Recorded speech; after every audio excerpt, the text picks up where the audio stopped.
Do you want to, you guys okay with the? I think you're going to be blinded, are you, by the?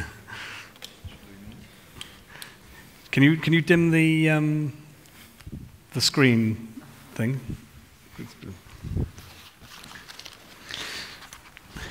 So while you're all digesting Jayant's view from the over the top, I think I'm going to roll back first of all to capture Dimitri, because and have a little bit of a think about this, the advertising sector and the move towards digital, particularly in this region, the kind of speed we're at, and whether I'm being a bit ambitious with my projections. Dimitri, do you want to give a bit of this? Well, excuse me, so I think you're talking in terms of the growth rates that you're forecasting on mobile, for instance. Look, I think overall, the good news is that our stats that we monitor on a regular basis are very much in line with everything that you've talked about. And of course, we fully harness PwC's reports, going back to the digital sandstorm and all the other digital reports that you talk about. I think I'll start with just sort of saying one thing, and it kind of leads on from what Jayant was talking about in his presentation. If we focus on the UAE, media consumption per day is amongst the highest in the world. So people are spending time with media here at levels that you know, we see with the most mature markets on the planet. So to give you an example, back in 2013, there was over 11 hours per day being spent with a media touch point, and that's grown to now over 12 hours per day. So that's 1 hour extra of media time in the space of 2 years. That's kind of a crazy situation to be in. And far and away, that growth is attributed to one thing, and that is the mobile device. Everything else has been relatively static or in decline, and it's really the mobile device that has been the area of growth that we've witnessed, you know, and will continue to witness over the next 5 years. Now, what are they doing on their mobile devices? We know fundamentally that they're on there using social media, and they've been doing that for a while, but that's been relatively mature.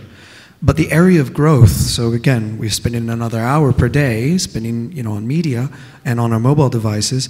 It's on video consumption.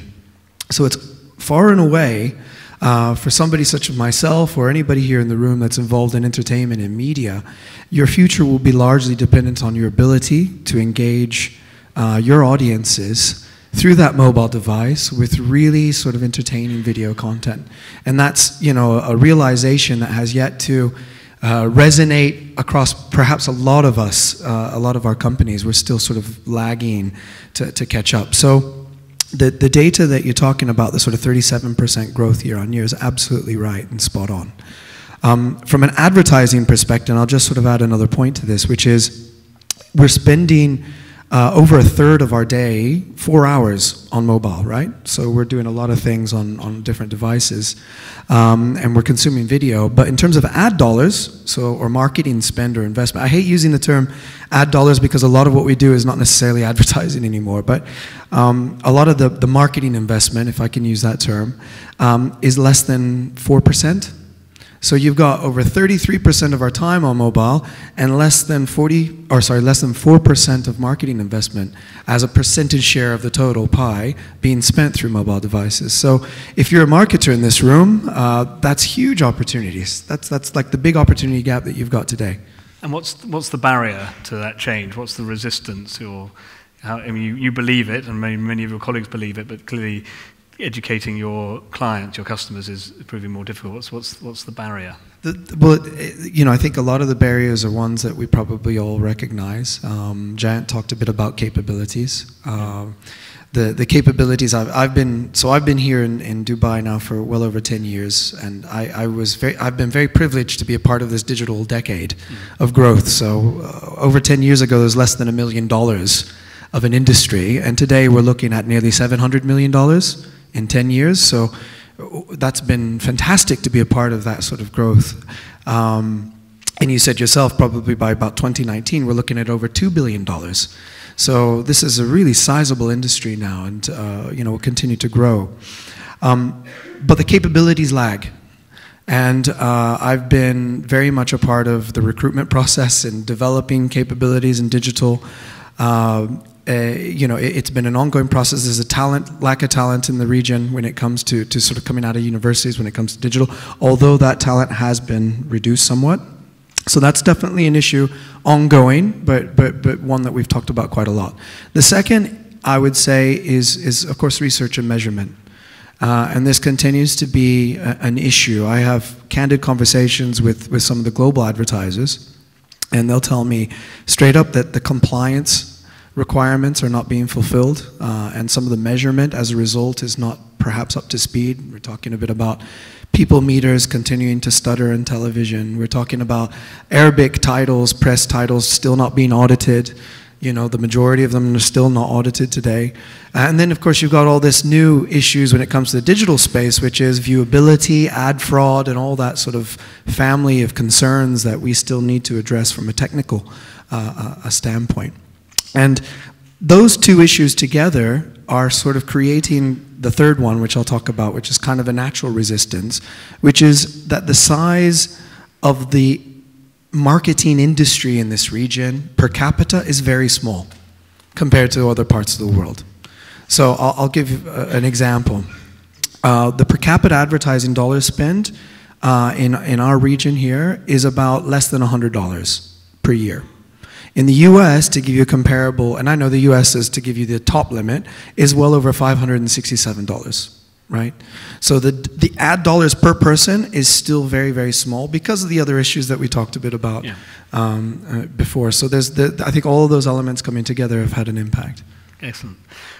So Mohammed, I'm going to bring you here in on this. And so I introduced Mohammed in the presentation, but he's at Majid Entertainment, which is part of Abu Dhabi Media, launching, I don't know if it's quite launched yet, the new TV channel. And I think all the things that we've been discussing here have probably been quite relevant to your thinking about how do you make money, where are you selling it. I don't know if you describe the sort of strategy that you're looking to adopt for around the relaunch of Majid. Thank you, Philip. Allow me first to introduce Majid Entertainment so they can know more what we are talking about. Yeah. So Majid Entertainment is a company specialized in edutainment content services for kids. Our platforms include a TV station, magazine, e-learning and video gaming platforms, and also facilities management.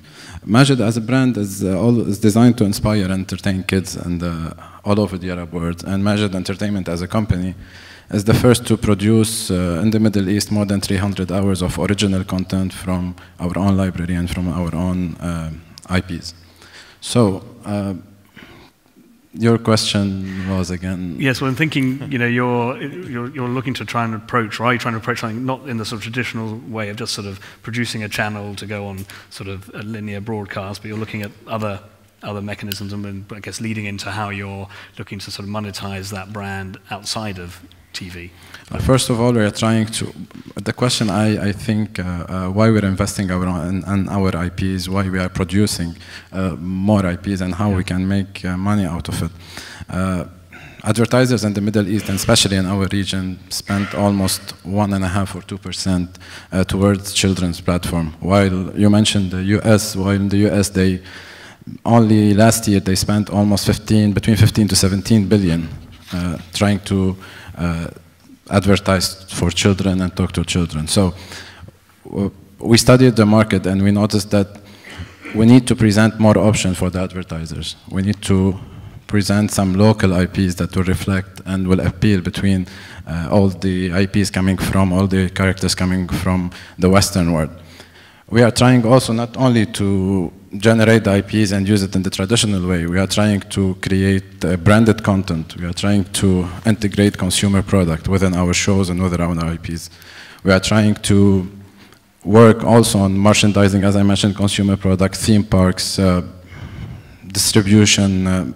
We're investing in the digital world. We're building our own platform. We were gonna launch a new platform by 2016. And we are helping also the global brand and the local brand operating within our area to try to reach the target audience, their target audience easily, and we are giving them more options.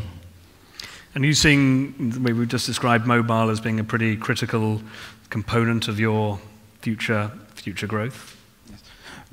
what we are doing now, we are trying also to create an original content, especially for mobile. Yeah. We are trying to invest in the mobile platforms, either through producing something new.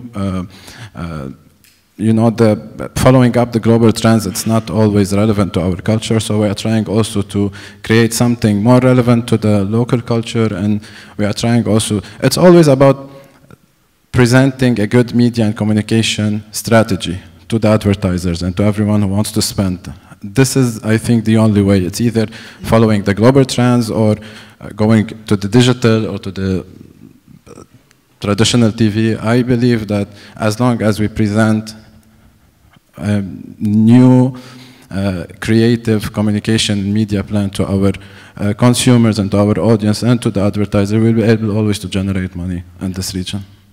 It was interesting, just, I mentioned the Iftar Simpson. They're chosen not to go on a channel at all and just go on a YouTube approach. And one of the things they found challenging was that children wouldn't watch it for an hour anymore. You know, this, I think the thing that Jayant was saying, this snacking culture. And so they found that... oh, it's on free to air as well? Oh, okay. Ah, okay, sorry. Yeah, but I think what's happening now, even with the shows on the TV, all the broadcasters and even all the IP owners are trying always to create short formats. Yeah. Short formats, 3 to 5 minutes, working much better on the digital side. But for us, from our part, we are trying to create an original content dedicated only for the digital platform. Yep. But Iftar Simsim is on free to air all over the Middle East, okay. And also on the as on the short formats on the. Okay, I'm just thinking it's on the thing they just relaunched on the short form. But I think it's been a very successful launch that I've understood, and that but it's this kind of snacking culture. Jayant, do you want to get something from Medea? Yes. So, is your mic on? I think mic on. Yeah, I think it's on. So Medea, being I guess being the big elephant in the Middle East, right? Thank you. With OSN, I mean, how do you see the pay TV market evolving? I mean, given the fact that it hasn't reached its full potential, if you look at how many people can afford pay TV and how many people are on pay TV. And at the same time, we see this whole explosion of the OTT environment. Do you think, given the whole backdrop of OTT, short-form video, original digital content creating, do you think in that backdrop, the Middle East will move forward in achieving its full potential of pay TV, or will that be limited? What are the challenges that you see for the Middle East? Thank you, Jayant. We do, at OSN, otherwise we'd not be there, we do see a huge potential for pay TV. We're still penetrated overall in the single digit, basically, if we combine ourselves and be in the main two players. Of course, the region has a specific outlook in terms of affordability and in terms of concentration of wealth compared to other continents out there. So in our region, we do have a premium segment which is bigger than the mass market, or the so-called, in other regions, mass market. So it's a little bit difficult to sustain pay TV when it comes to lower ARPU or lower subscription prices, and that's something that for us, being in the pay TV business for a while, it's a no-brainer. So that's where OSN sees most of the potential for traditional pay TV subscription. So it's a very premium service. It's almost like a brand connection, a very strong brand connection with our subscribers. It's a family type of consumer products, and that's where we are putting most of our effort. At least in the short to medium term. Then we have been, and again, for the ones that have been in the market for a while, we have been the first launching an OTT platform. It's called OSN Play. It's still tied to the subscription business, the main subscription business. So we have seen the surge of OTT consumption very early on. When it comes to OTT providers disjointed by that premium proposition, it's challenging. We have our own OTT platform, which is called Go TV, Go Online TV. It was Go by OSN before, and we're not making up stories. It's challenging for everybody in the space I'm sure you know of all the other OTT platforms, and that's mainly because of payment gateways, very low penetration of credit cards, and I would say an habit of watching content online for free, being it on YouTube or being it pirated. So it's a challenging space, in particular for pure online players. We have an advantage at OSN because we have economies of scale in terms of getting enough investment on content, let's say we can leverage that, of course, with studios and with other players such as Turkish producers, Arabic content producers, and so forth. Of course, there is a huge potential. You have shown us a lot of those data that we monitor on a daily basis, which is younger population, high penetration of mobile devices and smartphones, high uptake of all those new consumer products that are purely online. So we do see that as an opportunity, and convergence will be perfect for a player like a pay TV traditional company, because again, it becomes a lot of ARPU potential, a lot of extraction of value from families, yeah, basically. Is there a fear, Medea, that one of your platforms is cannibalizing the other? How are you, in your consumers' minds, trying to keep that separation? I remember at the launch time, it was always, because you could go on the OSN Play, it was quite a lot less than going for the overall platform. So it struck me as quite difficult to try and distinguish that in the consumers. How's it gone in the, I think it's about a year since you launched it? Or, yeah. Thank you, Philip. It's a great question. We have debates on a daily basis, I think, internally at OSN on the subject. The first rule is better to cannibalize ourselves than to leave the pie for somebody else. And I would say, secondly, and you can tell us if it's the same in the US, but the data that I'm monitoring, even from the US market, have shown that Netflix has not impacted as much as Link TV, Dish Network cord cutting, if you wish.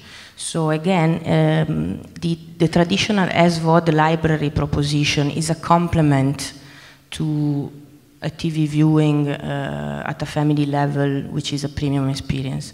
So in that respect, we are not too worried about this kind of proposition. Actually, we see it as a complement, and if it comes from us, better, we make more money. If it comes from somebody else, it's fine. We'll try to distribute those propositions as well to our customers. When it comes to cannibalizing with a full proposition at a lower price, then of course it becomes a different. So the typical entry pack discussion, it's always very tricky.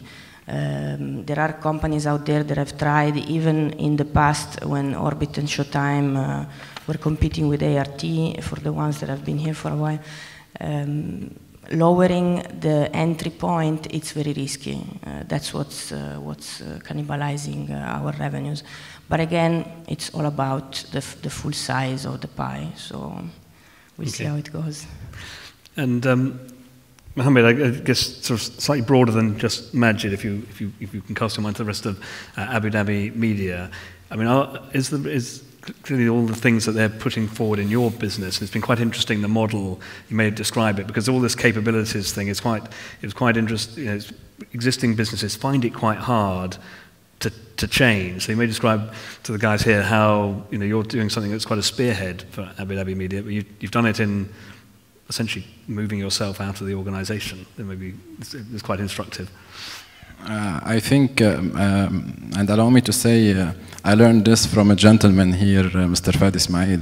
He once told me that bureaucracy is always what's killing any kind of business and killing creativity. That when they asked me to launch the channel, and when they asked me to launch a project related to kids to fill the gap and to fill the strong demand in the market, the first thing I asked the management in Abu Dhabi Media that, all right, but we need to do it outside the compound, we need to do it as a separate company and separate entity, and not only as another channel, another add to the bouquet. And I think due to this fact, we were able to launch a very challenging project in almost less than in 8 months.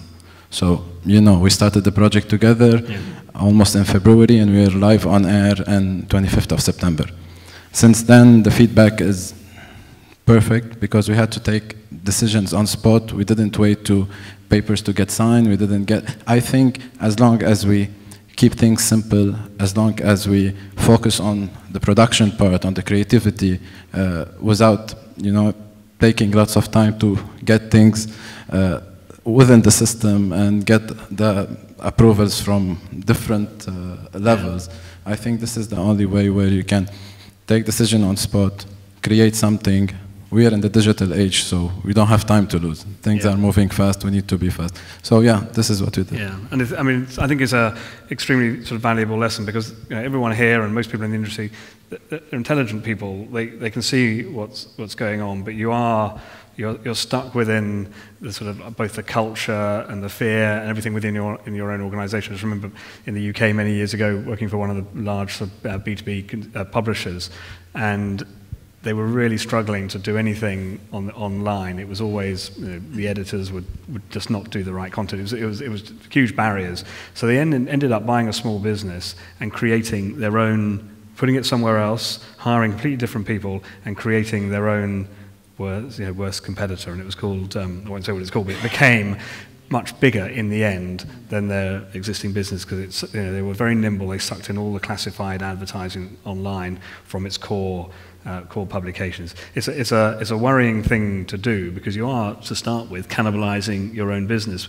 But essentially, if you don't do it, there will be somebody else who does. And so that was quite. If you allow me to add another point, it's also the same system can work also to generate money, to generate income, to monetize the IPs. How?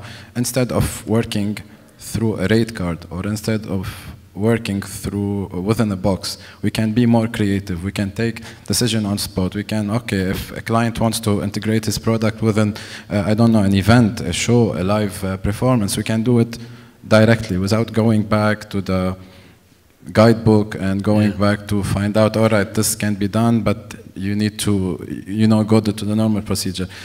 Being flexible is always the right thing to do, especially now, especially in this media business. Okay. And Dimitri, you mentioned one of the barriers which we've discussed quite a lot about the lack of I guess accountability, lack of research, lack of measurement. I think both in to some extent in TV, but also in the internet. What's progressed in, or is there anything progressing along that line? No, there is actually. I kind of came out of a long session with Ipsos, who are very much kind of driving a lot of the measurement aspects, and they're really, I think, going to start pushing a lot, let's say, more robust passive electronics sort of measurement within households. So we've been plagued a lot of issues throughout the past when it's come to truly understanding household consumption across multiple devices, and you know they're kind of ironing out a number of different things there, which I think will be, I think will act as a real acceleration or a catalyst towards us better understanding how people are consuming content across multiple screens. So one of the ways that they're doing it is just through your mobile device, through passive. You know, you have capabilities through your mobile. You just download apps in a household across different devices, and it's able to read and understand which screens you are consuming content, what that content is, and then be able to feed back. The initial studies that we've done, and we've done a couple of these with partners, and I'll just go to one specifically, like in the UAE, is over 2/3 of people under the age of 40 are consuming TV with mobile, right, regularly, right? So what ends up happening there is that you have to start thinking about your primary attention. Where is that going to? And we're seeing this heavy multitasking that's sort of coming through. Particularly the younger they get, the more multitasking they are, and the less attention they're paying to that TV screen, and the more that they're paying to this small screen in their hands that they're interacting with. So that has huge implications, I think. I think that we all have to understand, and I know from a marketing standpoint, we talk a little bit about how do we extend the content experience or the marketing strategy to sort of utilize both screens in certain ways, because you can't necessarily interact with the TV screen in the way that you can interact with your mobile device. And I think from a content production standpoint, you need to be thinking the same thing. And we've thought, or we've witnessed now recently a lot of startup businesses that are coming through that are content creators from this region that are primarily focused on the mobile device. They don't care about anything else. They really don't. They don't care about TV. They don't care about any linear content, schedule-based content. They recognize it's all content on demand, and it's going to be through that mobile device. And they're doing very well. And it's early days yet, but you're seeing sort of the exponential growth rates and the kind of eyeballs that they're getting and the sort of content they're consuming on a regular basis. So we're very much at the beginning of that process, there's no doubt. I think, like you said, 2019 is going to look vastly different in this part of the world than today when it comes to the type of content that we're consuming, and which device or which screen is our primary consumption device. So I know it's a big bugbear of OSN. Yeah, actually, I would like to add a little bit of color to Dimitri's comment. At OSN, we have spent the last at least 5 years investing in our own primary research, and very recently, 1 year ago, we launched our own audience measurement system. Of course, the OSN audience is, again, a little bit more premium and a little bit more family-oriented than the world out there. But it's very interesting to actually see what are the genres that, or the titles even, that are watched on the TV screen from a family viewership perspective, and what's watched on mobile or online in general. It's actually pretty different, not only because of individual versus family, but also in particular in this region, and because of the traditions and the culture. Certain things are just not appropriate for a big TV screen, and get consumed more at an individual level, versus when it comes to a family appointment, certain other things are watched. And we do have now real-time data on all the screens. Of course, again, it's a closed audience, but it's really, really interesting. Yeah. I think on the content genre bit, maybe one question for Mohammed and Medea. With the new content genres that you see now on multi-channel networks, do you see them as being irrelevant to where you are? Do you see them as being a threat, or do you see them as being someone integrated partner? I mean, what's your view on that trend? Not a threat at all. Actually, we have been in touch with a lot of those companies, such as U-Turn, Karabish. They have huge success on YouTube, and that's the first step for a brand as those getting out there and get some traction, a brand recognition, if you wish. Same as it happened for Awesomeness TV in the US. Very similar story. At a certain point, they got acquired by Dish Network, and that's what happened. So that could be something that could happen, or they could create windows of content, some content very good to have on YouTube for free, and some other perhaps a bit more premium, or you can play with different strategies. My suggestion would be for emerging, and I'm not sure how many of you in the audience are emerging content producers, but my suggestion would be, when you start producing content, it's good to have a long-term strategy, and not put everything for free out there, just because advertising, again, it's growing very fast, but it's still not, in terms of size, a huge amount of money. So it's good to have options, and it's good to add more revenue streams to your content production revenues. Great. We go back to the strategy. It's all about the strategy of production. If you want to produce content to be aired for free on the internet, on YouTube, it's part of your strategy. If you want to produce a content that you want to invest in, and you want to generate and monetize and generate revenue, it's all about the strategy, it's all about the plan from the beginning, and it's all about what you want to deliver, what messages you want to spread, and why you are creating this content. Right. If I can just add on this, I think fundamentally what I have kind of witnessed, and I think maybe a lot of people will agree, is that we just have to, as an industry, be much more flexible when it comes to the sort of pricing and how we charge for the content. Sometimes people don't want to necessarily have those bundled packages where it's a free-for-all. Sometimes people don't even necessarily want to buy. They may download an app for free, and then they end up literally buying small little snackable pieces of content, and they're purchasing that individually. As long as an industry we create, the access, the ease of access. Quite right, as you said earlier, overcoming the credit card issues or the payments. So tying up with, great strategies I've seen have been tying up with telcos, for instance, to put the cost of content on their existing, internet bills or charging. People will respond. They do respond, I think, very positively if you give them options and you give them, ways to be able to purchase the content in the ways that they prefer. And I think that's where, as an industry, we need to catch up a little bit. Great. Okay. So conscious a little bit of time, guys, but we'll happily take some questions or even observations from the floor to panelists. I think is there a roving mic? There's a gentleman just over here on my left. My name is My name is George Jiha. I'm with Cinetent International. We're in content production. I think Philip brushed the subject of American-made content that has really taken over the world. And many parts of the world want to imitate, but there's always something lacking everywhere about why is it that no one can come up to the point where we can make content that can rival what's coming out of the US.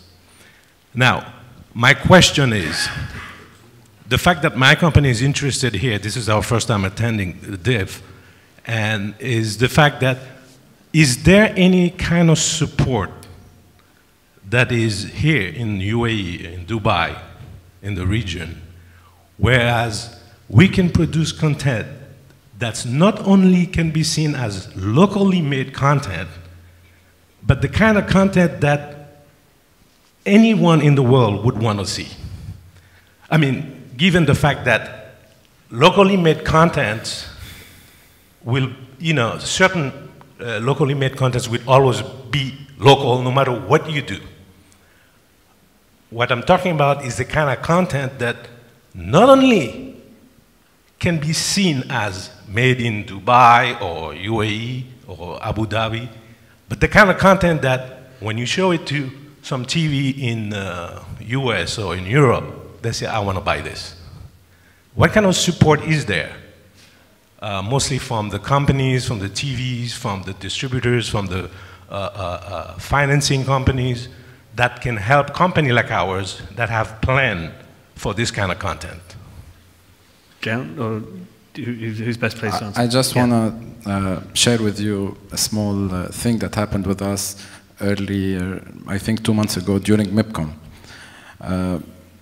We are part of, we introduced our content during MIPCOM.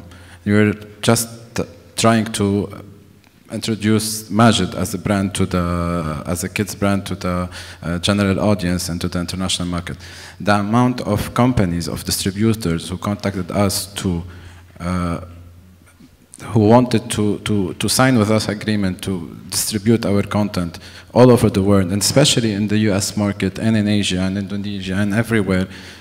Actually, I was really surprised. We already signed a couple of an agreement. Our content will be, our locally produced content will be aired all over the world very soon. And I believe the reason is, when we started the production, we respected the viewers. We said we want to reduce the gap between the production quality, between the local production and the international production. As long as you respect your audience, as long you focus on producing quality production, you will be always able to reach. You don't need any support. You don't need any government to come and support you or fund you. I believe is the right product, the proper product will always find a way to reach and to you know. Medea. If I can add one comment, I cannot share many details, but just to give you a data point, at OSN we spend as much money for Arabic and Turkish dramas or movies that we spend on Hollywood movies, more or less. So I would say that it's starting, but it's a very interesting type of content. One example was a few years ago, Harim Sultan, and again we go back to quality of production and relevance for the region and for the diaspora that is out there consuming this type of content. Harim Sultan, which is a Turkish production dubbed in Arabic, has been a global phenomenon. So there is a lot of potential, and I would say not a lot of content yet that is monetizable. And people around the world want to see more exotic backgrounds, want to know more about different culture. That's why at some point, you know, like for sure the Turkish drama, you have the Japanese cartoon 10 years ago, you have lots of things. We want to know more about different culture, and I think all over the world, people and viewers want to know more about our culture. We have lots of things to offer. But we need a proper production, a proper image, quality of image, and we need to, the technology is there, we just need to focus more on producing the right content in the right way.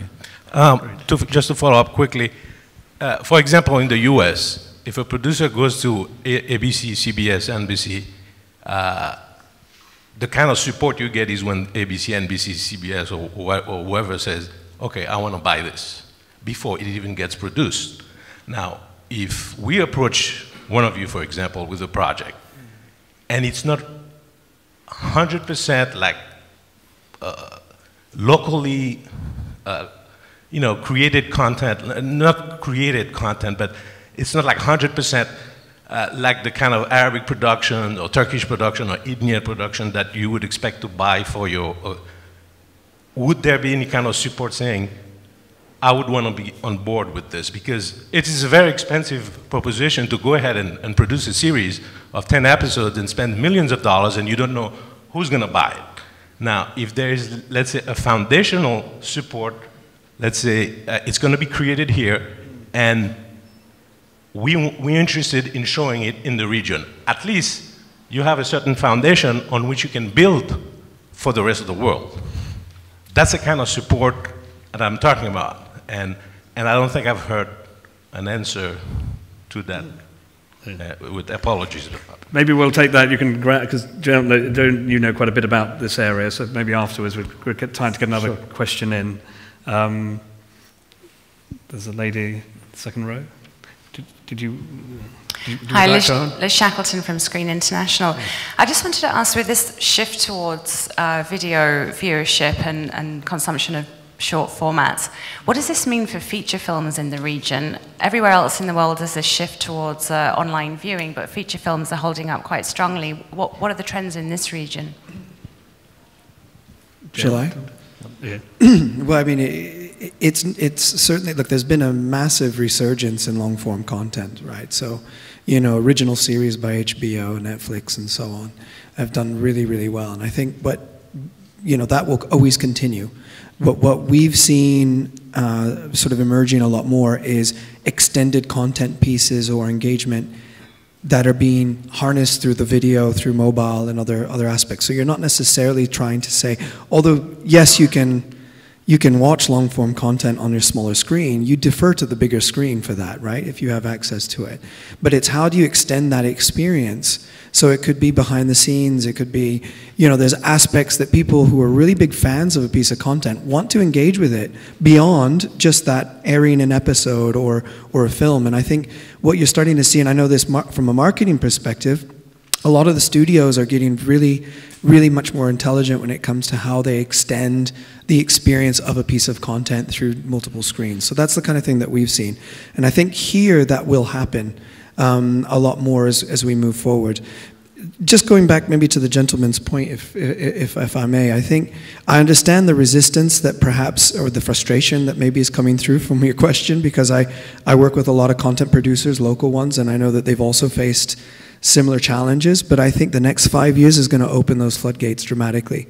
I've seen a lot of big investments coming through from the big companies like Disney's makers here now, for instance. Obviously, OSN is looking at a lot of interesting strategies where you're going to see a lot more local licensing of content. You are going to see more investment coming through. Why? Because it's a huge addressable market that we're all trying to fight for moving in the next 5 years. And a lot of that will have to be filled by locally produced, really good quality content. So there's no doubt that I think the next few years will be somewhat different from the previous 5, let's say. Okay. Yeah. Thank you. There's another, yeah, Faris. Fadi Ismail, O3 Productions. To the panel, to Dimitri and Jayant in particular, the OTT, which is the theme of this panel, we know the challenges, we know that it is the area of growth, and we know some of those limitations, such as the payment, the culture of not paying, the culture of getting everything for free.